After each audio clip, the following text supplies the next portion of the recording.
Hai teman-teman, Assalamualaikum. Kembali lagi di channel Laras Anjani CC. Masih melanjut shading yang kemarin, shading barang-barang yang ada di rumah sakit. Kalau kemarin kita shading jarum suntik, sekarang kita shading infus. Tapi supaya ada sedikit pemahamannya, aku bakal ulik jenis-jenis infus, juga fungsi atau manfaatnya.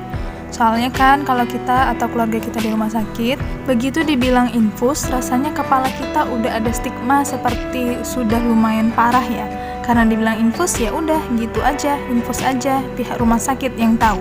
Jadi kita coba shading dan pahamin di sini ya. Jangan lupa subscribe dan tonton sampai selesai. Terima kasih. Oke, sepengetahuan yang aku pelajari itu, cairan infus ada dua, yaitu cairan kristaloid dan koloid. Nah, yang paling banyak digunakan itu teman-teman adalah cairan kristaloid. Komposisinya mirip cairan ekstraseluler, cairan yang ada di luar sel, dan menyebar ke ruang interstisial, artinya yang mengelilingi sel itu. Jadi, cairan ini memiliki partikel-partikel yang kecil teman-teman, dan mudah berpindah dari aliran darah ke dalam sel dan jaringan tubuh. Ini penggambarannya pada intravaskuler. Memang cairan kristaloid ini lebih sering digunakan untuk menghidrasi tubuh sih teman-teman. Jadi kalau misalnya tubuh kita kekurangan cairan, biasanya yang diberikan itu adalah cairan kristaloid. Contoh cairannya yaitu cairan NaCl, ringel-laktat, dan dextrose. Oke, kita bahas contohnya satu persatu. Yang pertama untuk cairan NaCl atau natrium klorida. Nama lainnya larutan garam teman-teman, atau normal salin. Nah, cairan ini yang paling sering dipakai ya teman-teman. Warnanya berwarna merah terang, fungsinya banyak, bisa untuk menggantikan cairan tubuh yang hilang, menjaga status hidrasi, koreksi elektrolit, cairan nebulisasi, cairan pembersih luka, pelarut obat-obatan juga bisa, sebagai cairan pembilas setelah transfus darah juga bisa.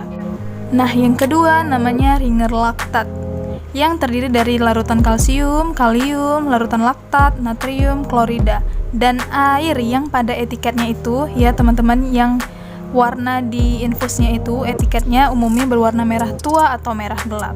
Cairan ini lebih digunakan saat tubuh kehilangan banyak darah dengan cepat teman-teman, seperti saat luka atau cedera, sebagai cairan pemeliharaan juga, dan bisa digunakan untuk mengganti elektrolit tertentu. Contoh yang lain dextrose, cairan ini yang hanya mengandung gula dan etiketnya berwarna hijau tua atau muda ya teman-teman.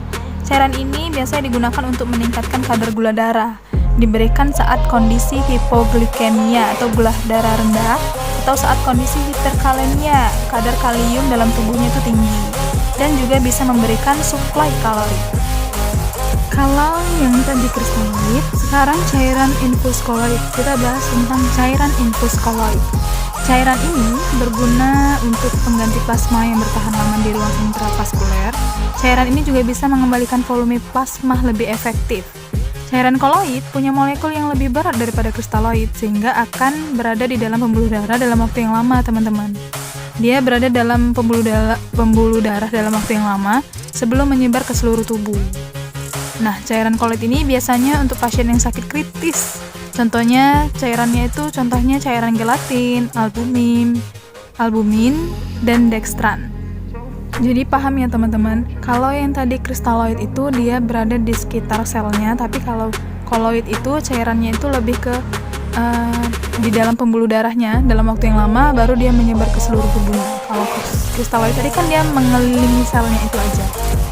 Makanya kenapa koloid itu lebih diperuntukkan untuk orang-orang yang sakit kritis, karena itu tadi dia punya molekul yang lebih berat daripada kristaloid. Sedangkan kristaloid hanya punya partikel-partikel kecil, dia mengandung partikel-partikel kecil yang diperuntukkan, makanya rata-rata untuk orang yang kekurangan cairan.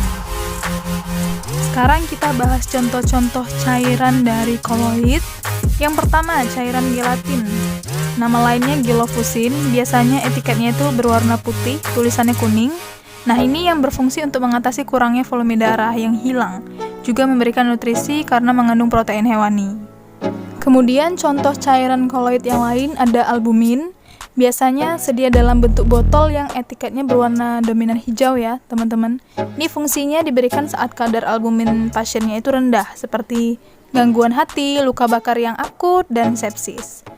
Kemudian ada lagi contohnya dextran, cairan dextran.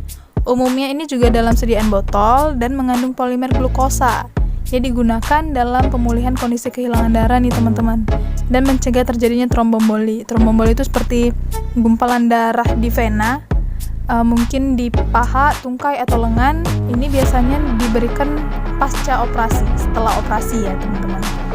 Nah, sekarang kita udah tahu kan jenis-jenis infusnya, dari yang mulai dari yang partikel ringan sampai partikel berat.